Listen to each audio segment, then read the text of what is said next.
Erica, thanks. An apartment building in Bristol was no match for the heavy rains we had overnight. It's been condemned after water came pouring right through the roof.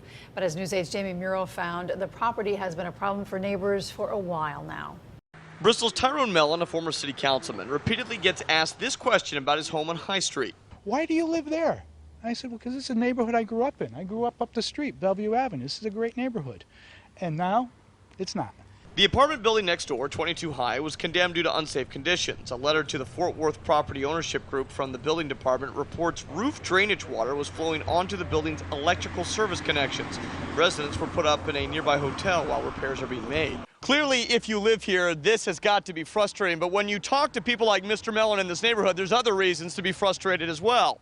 Take, for instance, this property across the street. Mr. Mellon tells me it was renovated by the state years ago, but now has been vacant for 2 years and is now falling into a state of disrepair.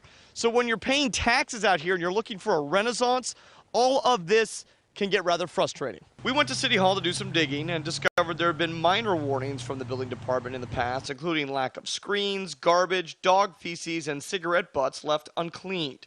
Tyrone loves his home. He says he just wishes a landlord felt the same way about 22 High Street. What's the attraction? This is the detraction, all right?